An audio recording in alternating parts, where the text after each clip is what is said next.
Hello YouTube, this is Goddard Radio Moscow here again with another beer review for you today. Now for this one I'm going to do another Brewdog beer. I've got quite a number of these sitting around, so I'm going to try and rattle these out over the next little while and enjoy them while I'm doing it obviously. But I've got a number of these sitting about and I'd really like to get up to date with the Brewdog beer, so I'll try and do one of these a day over the next little while and get up to date, so when the new beers come out I can just sort of do these ones for you. But today I have for you the Brewdog Trashy Blonde, quite an aptly named one for this review considering my glorious mane, if you like. But as is usual with my beer reviews, I'll just take you through a little bit of a history of the brewery for you. But as I always say, if you are simply just interested in the tasting of this beer, then feel free to fast forward towards the last few minutes of the video and you will catch that particular segment. I've actually done a number of these reviews before, so I will try and focus more on the current events at the brewery and just give you a very brief history. But as I say, just fast forward towards the latter half of the video if you are simply interested in the tasting.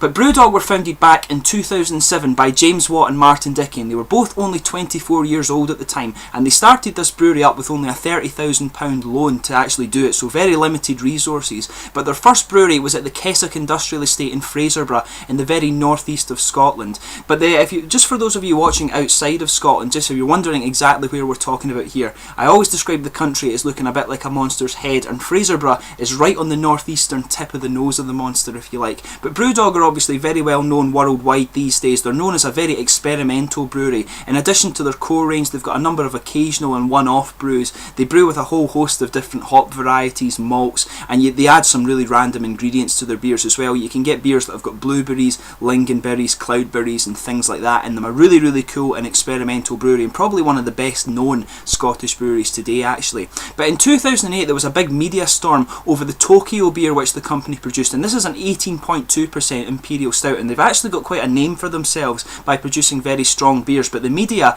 when they produced this 18.2% beer, branded them irresponsible, but thank God they didn't care. They just kept going with it anyway, and it's a really beautiful beer, I have to say. But they're also known for having held the title of World's Strongest Beer on more than one occasion. These strong beers have included the 32% Tactical Nuclear Penguin, the 41% Sink the Bismarck, and the 55% End of History. Now these were actually produced due to a sort of ongoing feud, if you like, or a competition with Schwarzbrau in Germany, really because they were wanting the title of World's Strongest Beer. But the pair of them have actually been beaten hands down by another Scottish brewery, Brewmeister and Keith, and they've produced the 65% Armageddon and also the 67.5% Snake Venom, and I'm pretty sure that won't be beaten. Very difficult to actually brew these things when you get up to that sort of ABV.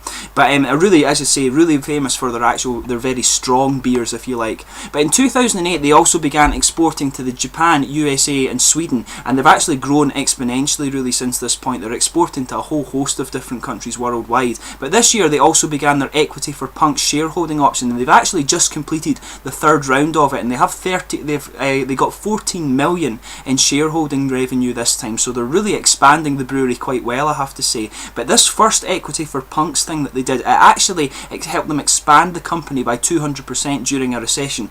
Obviously very impressive for any company regardless of what situation you're talking about. And they've also got a number of brew pubs worldwide now.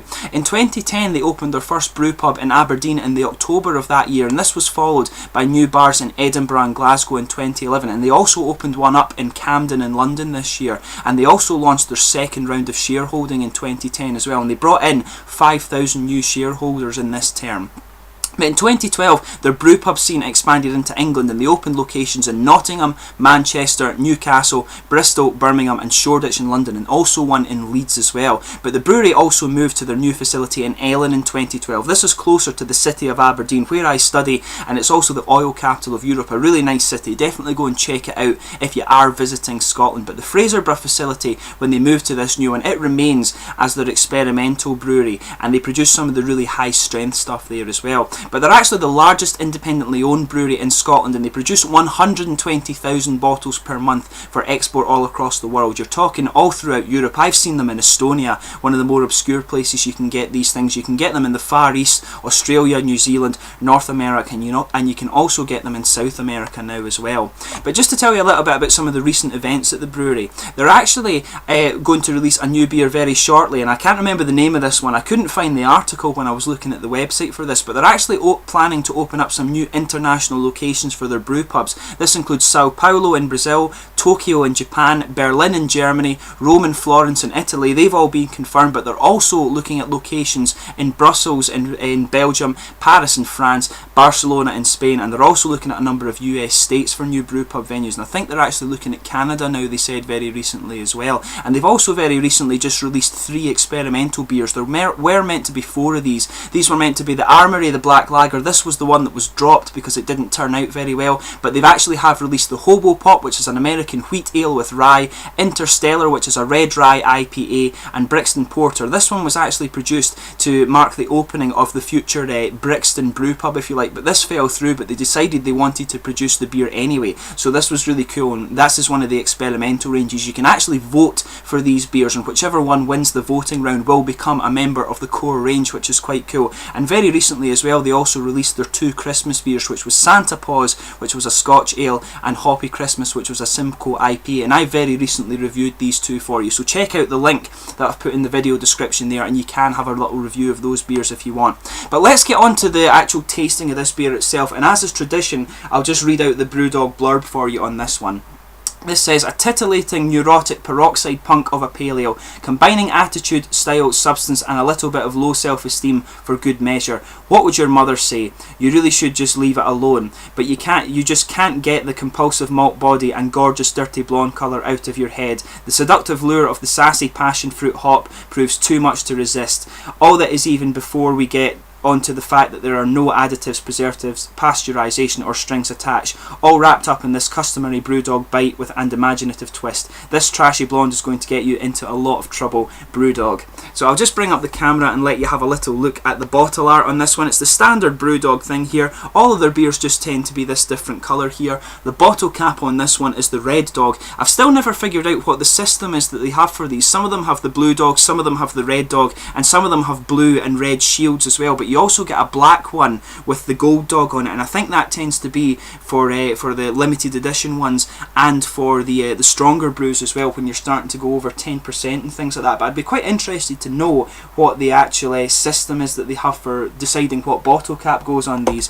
But this one is a 4.1% English pale ale. It's hopped with Amarillo, Simcoe and Motueka hops, and it's malted with Caramalt, Munich malts and Maris Otter pale ale malts. So this one should be really interesting. So let's get this guy open and get on with the tasting here.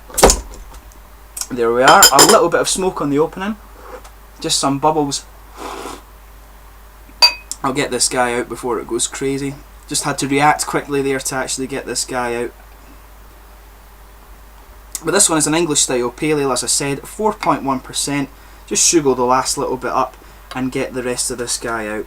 As you can see, it's a really kind of beautiful golden colour here. There's still a little bit of foam sitting in there. Just shake the last little bit of it out. Set this guy back down. But yeah, as you can see, it's a really beautiful golden colour here. Kind of hazy actually. If I hold this up to the light, you can see it's quite, I'll just bring the light round so you can see the colour a bit better. But as you can see, it's a really nice sort of light, bright orangey golden colour here. Just a bit of finger of head there, quite a foamy head. There's a lot of little bubbles of carbonation there, and as I say, a nice hazy, bright, deep golden amber colour there. A nice orangey amber colour actually. Quite an attractive looking beer, I have to say, and that nice sort of white frothy head on the top there. I'll just shift the light back out the way. In terms of the aroma with this one then, it's quite fruity as you would expect. It actually smells a bit like an American pale ale rather than an English pale ale. But yeah, it's quite fruity and it's quite citrusy actually, but I would have been expecting some tropical fruits when it's saying there's passion fruit in there. But it is mainly a citrusy fruit to this one, but I think I am getting some sort of a tropical passion fruits in there as well. I can get that now that I'm sort of looking for it. There's a little bit of pine resin in there as well, but there's a good bit of floral and grassy character in here too, which is what you would expect from the English style pale ale. You'd also be expecting a good bit of caramel malt, and this seems to kind of have it. You're getting a sort of maybe caramel and biscuity malt here. The head is just starting to fade down, but this is going to leave some really good lacing in the glass. You can see it sticking to the edge here. But yeah, quite a fruity aroma, some citrus in there with just a little bit of sort of tropical fruits in the background, a nice bit of pine resin and some good floral and grassy character with a little bit of caramel malt. That latter part is what you would expect from an English pale ale. But let's give this guy a taste and see how we get on here.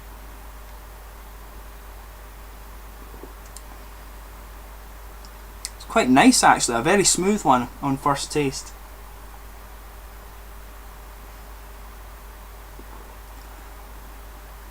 It's actually opening up with the malts, I have to say.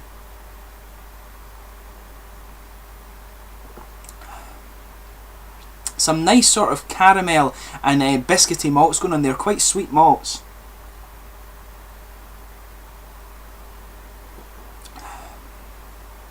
But these are kind of pushed back quite quickly by the sort of citrusy hops.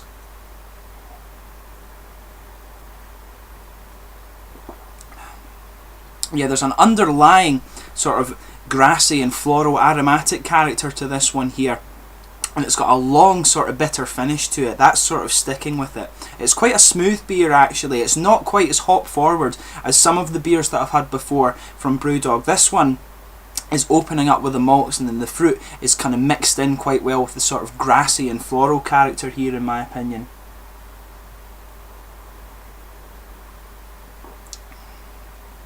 Yeah, I think this is definitely opening up a little bit malty with the kind of sweet biscuity malts with caramel just mixed in. Then the sort of citrusy hops are coming in, just a little hint of tropical fruit there, but the grassy and floral character is playing quite a bit of a role in this one, which is what you would expect from an English pale ale. The American pale ale, you'd really be expecting quite a bit of pine resin and the fruits to be really heavily forward on this one, but this one does fit the sort of English pale ale style quite well. Yeah, definitely opening up with that sort of nice caramel biscuity sweet malts in there, and it's given way to the sort of citrusy and just a little hint of tropical hops in there. It's got a good underlying grassy and floral aromatic character to it, and it's finishing as well. The fruits are coming back in with the sort of grassy character in there, and it's got a long sort of bitter finish to it. They've done this style really well, I have to say. It's not a style that's my favourite style, of course, but this is a nice beer. Definitely a nice sort of style here, and they've got the English pale ale style kind of down to a T, in my opinion. In terms of the mouthfeel, this one's actually quite lively. As I said when I took this one in at first, it's quite a smooth mouthfeel, and it's quite lively. When the carbonation first comes in, it has got quite a bit of an attack to it, then it just smooths out, and it kind of brings out that sort of grassy and grassy aromatic character a little bit more throughout the beer.